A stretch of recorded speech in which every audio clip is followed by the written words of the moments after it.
Thanks for joining us for this Beneath the Bible video. We know the Bible can be hard to understand and complicated to sort out all the different issues and questions that you may have as you're reading it for yourself and trying to interpret it.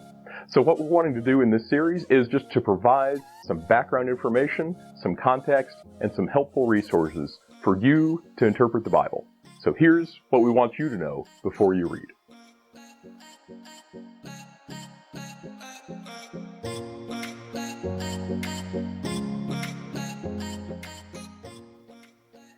The book of Amos can be divided into three sections.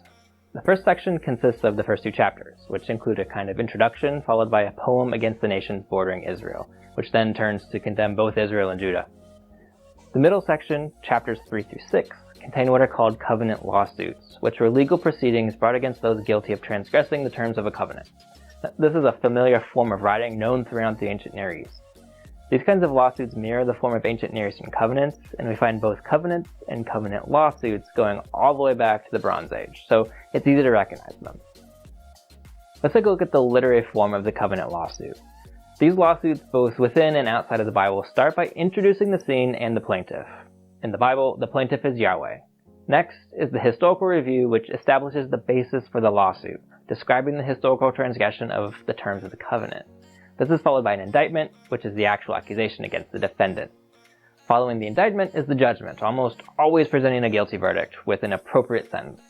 In the Bible, this judgment is given by God, who acts as both plaintiff and judge. The final three chapters of Amos contain 5 visions and a final account of Amos confronting the high priest Amaziah at the cult site of Bethel. The book is attributed to Amos, one of the shepherds of Tekoa. That's all the information we have about him. We aren't given a family name or a father's name. We don't know his age when he became a prophet. We only know he was from Tekoa, a village about 10 miles south of Jerusalem. Amos 1:1 says that he was a shepherd, and Amos 7:14 says he was a livestock breeder and a dresser of sycamore fig trees. This is notable because these trees only grow at lower elevations, typically under 1,000 feet above sea level, but Tekoa sits above 2,000 feet above sea level. This would suggest that Amos moved around and did not stay in the immediate vicinity of Tekoa. He moved about with some frequency to become skilled as a dresser of sycamore fig trees, which grow in the Jordan Valley near the Dead Sea and the Mediterranean. This movement may explain why he's so familiar with the history and recent events of Israel, Judah, and their neighbors.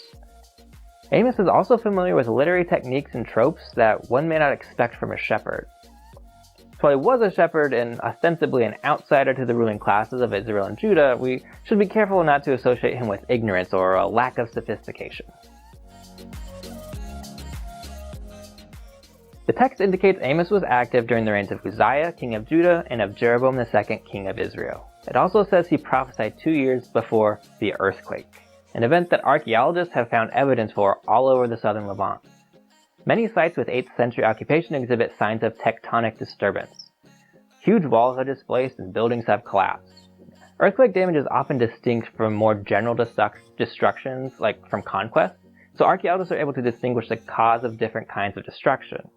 Geologists and archaeologists recognize that a powerful earthquake hit the region sometime around 760 BC. While it's hard to determine a lot of specifics about this earthquake, some geologists suggest an epicenter in Lebanon and a magnitude of 8 on the Richter scale, as strong as the 1985 earthquake that devastated Mexico City. Earthquakes are incredibly common in the Middle East, so they're not always mentioned in historical records.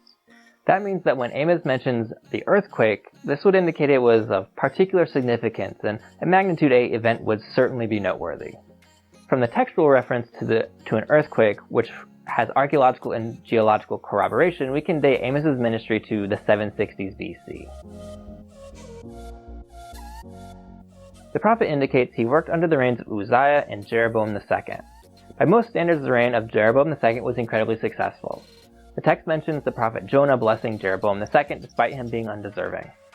Jeroboam II reigned from about 793 to 753, basically the first half of the 8th century.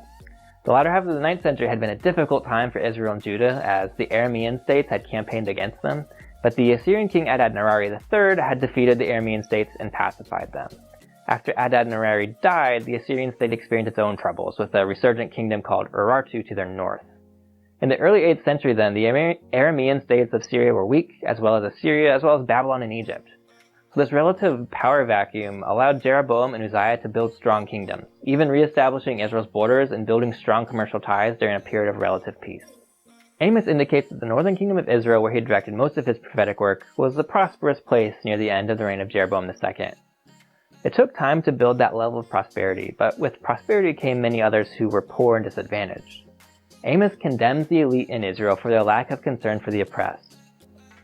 The idea of justice and righteousness is a common theme in Amos.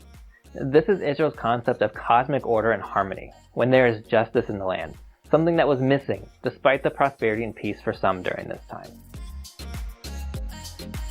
Thanks for joining us for this Beneath the Bible video. If you like what you see, be sure to like and subscribe to our channel so you don't miss any upcoming videos. If you learned something new today, be sure to take a minute and share this video with your friends. And until next time, keep digging.